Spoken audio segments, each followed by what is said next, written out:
नमस्कार दोस्तों, स्वागत है आपका हमारे प्यारे से YouTube चैनल सीधा क्लास में। आज की वीडियो में हम देखेंगे क्लास 10 साइंस का बहुत ही महत्वपूर्ण ऑब्जेक्टिव क्वेश्चन जो आपके परीक्षा 2025 के लिए बहुत ही ज़्यादा इम्पोर्टेंट है। तो चलिए वीडियो को शुरू करते हैं।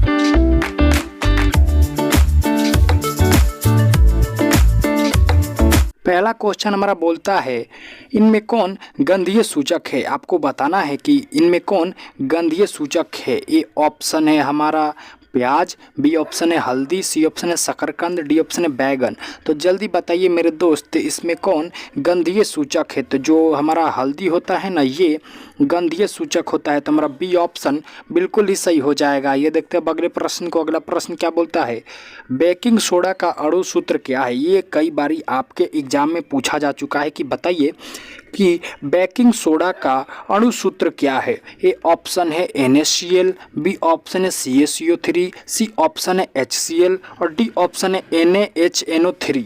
तो जल्दी बताइए कि बेकिंग सोडा का अणु सूत्र है। तो बेकिंग सोडा का अणु सूत्र होता है, वो होता है NaHNO3। क्या होता है? NaHNO3। आपको ये याद कर लेना है, हो सके तो अपने कॉपी में भी नोट कर लीजिएगा, क्योंकि ये परीक्षा में कई बार पूछा जा चुका है और पूछेगा भी। तो आइए देखते हैं अगले प्रश्न को। अगला प्रश्न क्या बोलता है, निम्नलिखित में कौन प्रबल लवण है। जल्दी बताइए कि इनमें कौन प्रबल लवण है। तो ए ऑप्शन है हमारा NaCl, बी ऑप्शन है CaCO3, सी ऑप्शन है HCl और डी ऑप्शन है HNO3।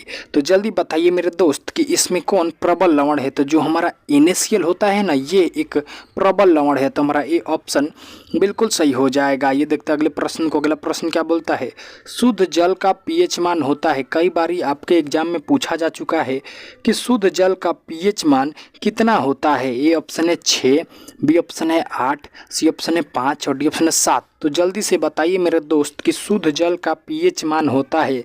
तो शुद्ध जल का pH मान जो होता है वो 7 होता है। और 7 pH मान में काची होता है, तो उदासीन होता है। इसीलिए जल ना हमें थोड़ा अम्लीय लगता है ना क्षारीय लगता है, पूरा उदासीन लगता है, मतलब कैसा भी नहीं लगता है। तो आइए देखते हैं अगले प्रश्न को। अगला प्रश्न क्या बोलता है, अम्ल और क्षार आपस में अभिक्रिया कर क्या बनाते हैं। आपको बताना है कि ये जो अम्ल होते हैं और ये क्षार होते हैं, वो आपस में अभिक्रिया कर क्या बनाते हैं। ए ऑप्शन है प्रबल क्षार, बी ऑप्शन है लवण, सी ऑप्शन है धातु, डी ऑप्शन है अधातु। तो बताइए मेरे दोस्त कि अम्ल और क्षार आपस में अभिक्रिया कर क्या बनाते हैं। तो अम्ल और क्षार आपस में अभिक्रिया कर आपको याद रख लेना है लवण बनाते हैं। तो हमारा बी ऑप्शन बिल्कुल सही हो जाएगा। ये देखते हैं अगले प्रश्न को। अगला प्रश्न क्या बोलता है, इनमें कौन प्राकृतिक सूचक है।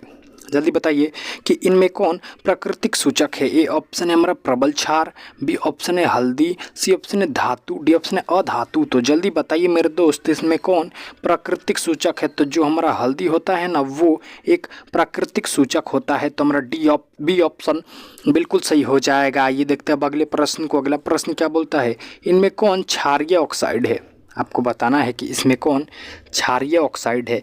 ए ऑप्शन है HCl, बी ऑप्शन है H2O, सी ऑप्शन है NaO3 और डी ऑप्शन है O2। तो जल्दी बताइए मेरे दोस्त कि इसमें कौन क्षारीय ऑक्साइड है। तो जो हमारा Na2O होता है ना, ये एक क्षारीय ऑक्साइड होता है। तो हमारा सी ऑप्शन बिल्कुल सही हो जाएगा। ये देखते हैं अगले प्रश्न को। अगला प्रश्न क्या बोलता है, ये बहुत ही ज़्यादा इम्पोर्टेंट क्वेश्चन है आपकी परीक्षा के लिए। अब आपको बताना है कि दही में किस प्रकार का अम्ल पाया जाता है। जल्दी बताइए मेरे दोस्त कि दही में किस प्रकार का अम्ल पाया जाता है। ए ऑप्शन है साइट्रिक अम्ल, बी ऑप्शन है मेथनोइक अम्ल, सी ऑप्शन है लैक्टिक अम्ल और डी ऑप्शन है सिट्रिक अम्ल। तो जल्दी बताइए मेरे दोस्त कि दही में किस प्रकार का अम्ल पाया जाता है। तो दही में आपको याद रखना है लैक्टिक अम्ल पाया जाता है। तो हमारा ए ऑप्शन सी ऑप्शन बिल्कुल सही हो जाएगा। ये देखते हैं अगले प्रश्न को। अगला प्रश्न क्या बोलता है, कई बारी आपके एग्जाम में पूछा जा चुका है कि चीनी का रासायनिक सूत्र क्या है। जल्दी बताइए कि चीनी का जो रासायनिक सूत्र होता है वो क्या होता है। ए ऑप्शन है Ca5H5 और बी ऑप्शन है H2O, सी ऑप्शन है C12H22 और O11 और डी ऑप्शन है NaCO3। तो जल्दी बताइए मेरे दोस्त कि चीनी का रासायनिक सूत्र क्या है। तो चीनी का जो रासायनिक सूत्र होता है C12H22 और O11 होता है, C12H22 और O11। तब जो हमारा सी ऑप्शन है ना, ये बिल्कुल ही सही हो जाएगा, आपको याद करके जाना है, ये भी आपके एग्जाम में पूछ सकता है। आइए देखते हैं अब अगले प्रश्न को। अगला प्रश्न क्या बोलता है, अम्लीय विलयन का पीएच मान होता है। जल्दी बताइए कि अम्लीय विलयन का पीएच मान कितना होता है। ए ऑप्शन है 7, बी ऑप्शन है 7 से अधिक, सी ऑप्शन है 7 से कम, डी ऑप्शन इनमें से कोई नहीं। तो आपको बताना है कि अम्लीय विलयन का पीएच मान होता है, तो ये होता है हमारा पीएच स्केल। इसके इधर जो होता है बीच में क्या होता है 7, बीच में क्या होता है 7, 7 जो होता है वो उदासीन होता है, और 7 के इधर वाले जितने हुए, इधर वाले जितने हुए वो हुए अम्लीय, और इधर वाले जितने हुए, इधर वाले वो हुए क्षारीय। तो वही आपसे पूछ रहा है कि अम्लीय विलयन का पीएच मान होता है, तो अम्लीय विलयन का पीएच मान भैया 7 से कम ना होगा।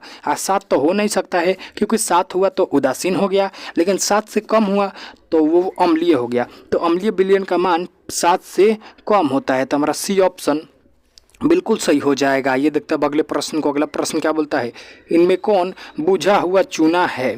बुझा हुआ चूना का अणु सूत्र है, मतलब ये कई बार आपके एग्जाम में पूछा जा चुका है, 5 से 6 वाली पूछा जा चुका है, कहीं इस वर्ष भी पूछ दे भाई कि इनमें कौन बुझा हुआ चूना है। ए ऑप्शन है NaCl, बी ऑप्शन है HCl, सी ऑप्शन है HO2 और डी ऑप्शन है CaOH2। तो जल्दी से बताइए इनमें कौन बुझा हुआ चूना है। तो जो हमारा CaOH2 है ना, ये बुझा हुआ चूना है। क्या है, CaOH2,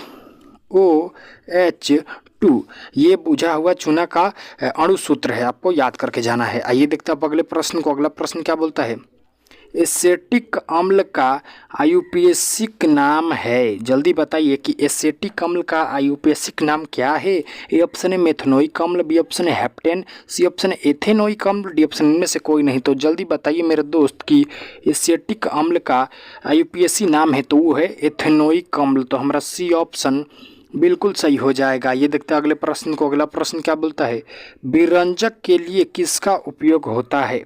जल्दी बताइए विरंजन के लिए किसका उपयोग होता है। ए ऑप्शन है धतूरा का, बी ऑप्शन है पीला दवा का, डी ऑप्शन है खड़िया का, डी ऑप्शन है ब्लीचिंग पाउडर का।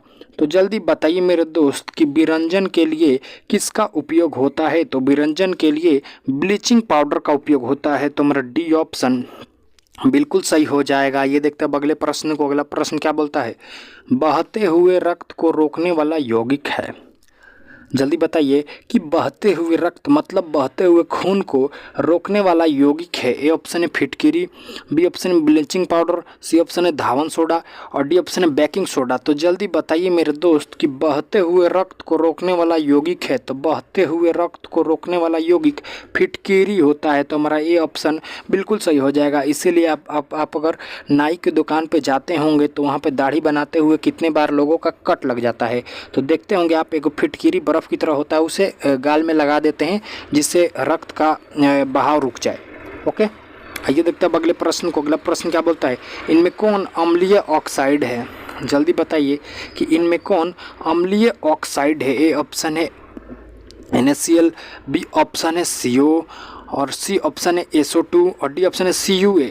तो जल्दी से बताइए मेरे दोस्त कि इनमें कौन अम्लीय ऑक्साइड है। तो जो हमारा SO2 है ना, यह एक अम्लीय ऑक्साइड है, तो हमारा सी ऑप्शन बिल्कुल सही हो जाएगा। ये देखते हैं अगले प्रश्न को। अगला प्रश्न क्या बोलता है, आपको बताना है कि धातु के ऑक्साइड होते हैं। आपको बताना है कि धातु के ऑक्साइड कैसे होते हैं। ए ऑप्शन है लवणीय, बी ऑप्शन है क्षारक, सी ऑप्शन है अम्लीय, डी ऑप्शन है धातु तुल्य। तो जल्दी से बताना है कि भैया धातु के ऑक्साइड होते हैं, तो धातु के ऑक्साइड आपको याद रख लेना है, हमेशा अम्लीय होते हैं। तो हमारा सी ऑप्शन बिल्कुल सही हो जाएगा। ये देखते हैं अगले प्रश्न को। अगला प्रश्न क्या बोलता है, इनमें कौन अम्ल है। जल्दी बताइए मेरे दोस्त कि इनमें कौन अम्ल है। ए ऑप्शन है KO2 और बी ऑप्शन है NaCl, सी ऑप्शन है NO2 और डी ऑप्शन है HCl। तो जल्दी बताइए मेरे दोस्त कि इनमें कौन अम्ल है। तो जो हमारा HCl है ना, हाइड्रोक्लोरिक अम्ल जिसे बोलते हैं हम, तो हमारा डी ऑप्शन बिल्कुल सही हो जाएगा। HCl एक अम्ल है। तो आइए देखते हैं अगले प्रश्न को। अगला प्रश्न क्या बोलता है, बहुत ही ज़्यादा इंपॉर्टेंट क्वेश्चन है आपके परीक्षा 2025 के लिए, कई बार आपके एग्जाम में पूछा जा चुका है कि सिल्वर क्लोराइड का रंग कैसा होता है। जल्दी बताइए सिल्वर क्लोराइड का रंग AgCl का रंग कैसा होता है। ए ऑप्शन है लाल, बी ऑप्शन है पीला, सी ऑप्शन है हरा, डी ऑप्शन है श्वेत। तो जल्दी बताइए मेरे दोस्त कि AgCl मतलब सिल्वर क्लोराइड का रंग कैसा होता होता है। तो सिल्वर क्लोराइड का रंग आपको याद रख लेना है, कैसा होता है? श्वेत। श्वेत माने उजला। तो हमारा डी ऑप्शन बिल्कुल सही हो जाएगा। ये देखते हैं अगले प्रश्न को। अगला प्रश्न क्या बोलता है? इनमें कौन सबसे अधिक अम्लीय है? आपको बताना है कि इनमें कौन सबसे अधिक अम्लीय है। जिसका मान pH 1 हो वो सबसे अधिक अम्लीय है, या जिसका मान pH 3 हो वो सबसे अधिक अम्लीय है, या जिसका मान pH 2 हो वो सबसे अधिक अम्लीय है, या जिसका मान pH 4 हो वो सबसे अधिक अम्लीय है। तो अम्लीय के लिए आपको क्या करना पड़ता है? ये जो हमारा होता है pH स्केल, यहाँ पे 7 होता है, और 7 के इधर जितने जाते जाएंगे, जितने इधर जाते जाएंगे उतने ज़्यादा अम्लीय होता जाएगा। तो सपोज यहाँ पे 1 होगा, यहाँ पे 2 होगा, यहाँ पे 3 होगा, यहाँ पे 4 होगा। तो सबसे ज़्यादा इधर कौन है? तो 1 है। मतलब सबसे ज़्यादा अम्लीय कौन? तो 1 वाला। सबसे इधर जो होगा ना वो सबसे ज़्यादा अम्लीय होगा। तो सबसे ज़्यादा अम्लीय इधर 1 वाला है। तो हमारा जो ए ऑप्शन है बिल्कुल सही हो जाएगा। ये देखते हैं अगले प्रश्न को। अगला प्रश्न क्या बोलता है? नमक का रासायनिक सूत्र है। यह भी आपके परीक्षा में कई बारी पूछा जा चुका है कि नमक का रासायनिक सूत्र क्या होता है।